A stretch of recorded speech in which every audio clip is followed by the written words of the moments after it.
Hey everyone, today I've got my New Mutants movie review. After a long time being in release date hell, the latest movie in the X-Men franchise has finally arrived.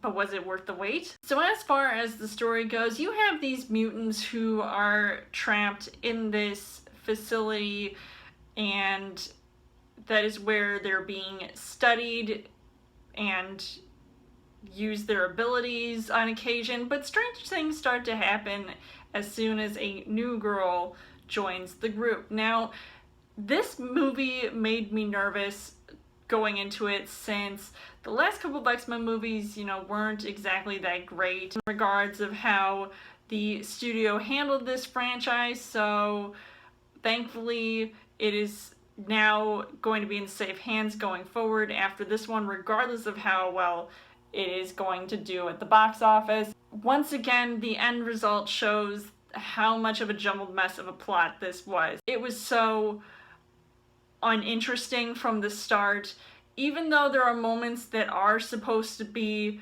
ones that make you care a lot for these characters and certain characters and what they're going through and how they're feeling. It seems like it's not your typical X-Men movie that you want to see, so that's probably why they made it in the first place.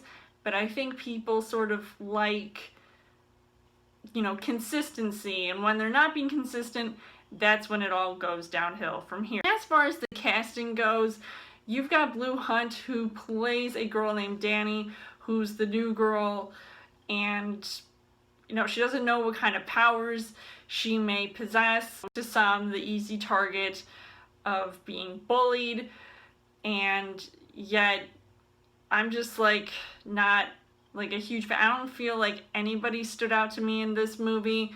You've got Anya Taylor-Joy, who comes off like this jealous antagonist at first and is also the sister to the X-Men member Colossus, and I just found that to be really interesting how they are sort of trying to tie in things by, connecting it to the rest of the X-Men franchise. Maisie Williams, I thought she was okay. I was just really shocked at how they handled her character. Charlie Heaton and Henry Zaga don't seem to stand out as much as their female co-stars, except only for comic relief, which I found to be really annoying. And then you have Alice Braga, who plays a doctor who works alone to treat these mutants in the hopes to cure them.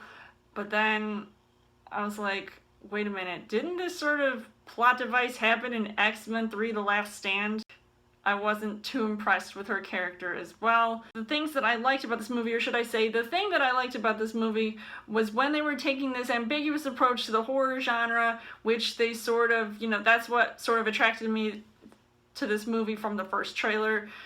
And then while they have just a couple jump scares, that worked some of the time, I feel like most of it, I'm just so used to the horror genre and how it's all gonna go down that it just wasn't too surprising. So unfortunately, the things that I didn't really like about this movie was that, right off the bat, the CGI was a mess. It could be the result of them trying to rush out this movie despite it being in production hell and release date hell.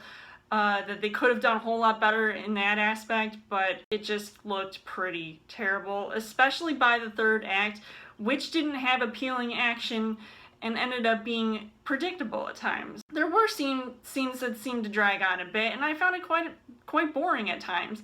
And the characters were one-dimensional, and their interactions with one another came off as forced and just downright cringeworthy. So overall, I would say that I was not impressed with this movie. I'm hoping for the best when it, comes to making, another, X-Men movie or rebooting the franchise altogether with Marvel Studios acquiring it. And I just feel like it wasn't the best, and, I am kind of regretting watching it, but who knows? You might like it, you might not. I personally did not like it at all. So I would not recommend seeing this movie, and I would give this 2 hearts on the heart rate scale. So let me know in the comments what you guys thought of the New Mutants, and as always, you guys can subscribe to my channel. I've got more movie reviews, movie updates, come back every week for a Chill Thursday video. You guys can also like me on Facebook and follow me on Twitter, and I will see you guys later.